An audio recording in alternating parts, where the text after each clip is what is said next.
Before going to start Gauss law, let us understand what is electric flux.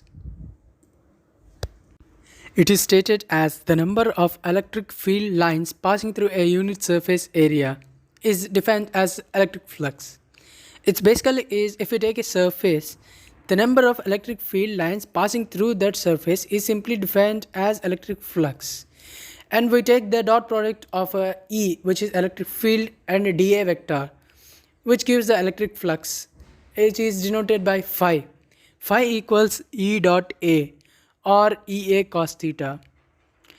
First, suppose if we take a small amount of flux, which is dA, in a small amount of area, which is dA, it gives d phi equals E dA cos theta.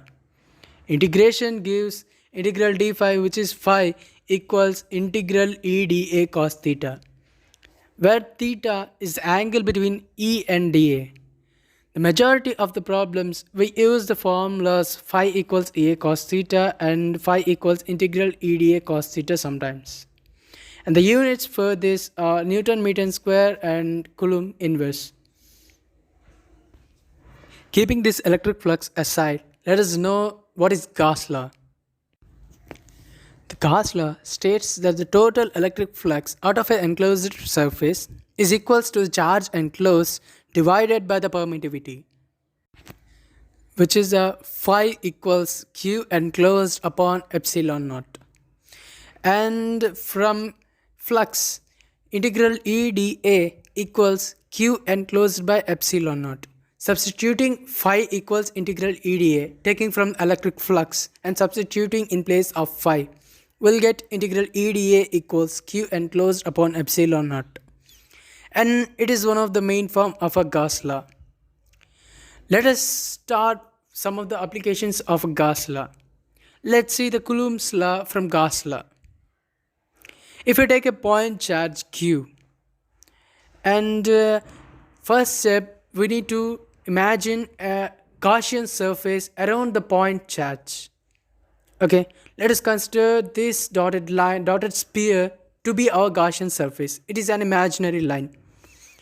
And we take a radius between the center of a point charge to the outer sphere radius, which is given by R. Now, if we take a small amount of area in that entire sphere, and direction of E should be away from the point charge. Here the point charge is at the center, and the E should be away from that point charge, and it is represented like this with this red line, and it is E. And now the area vector.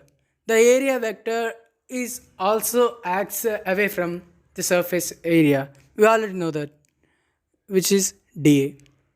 Now if you observe, the angle between E and dA is 0.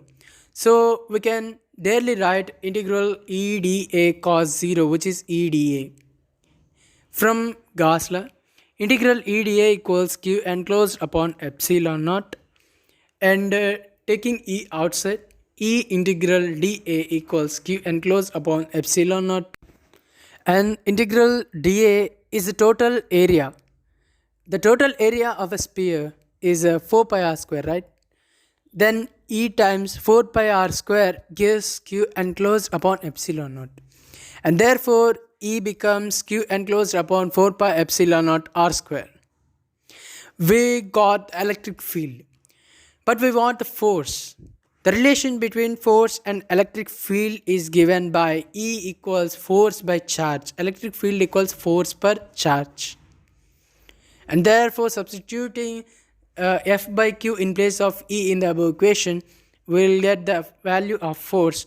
F is given by Q enclosed upon 4 pi epsilon naught r square. If you observe this, it's our Coulomb's law.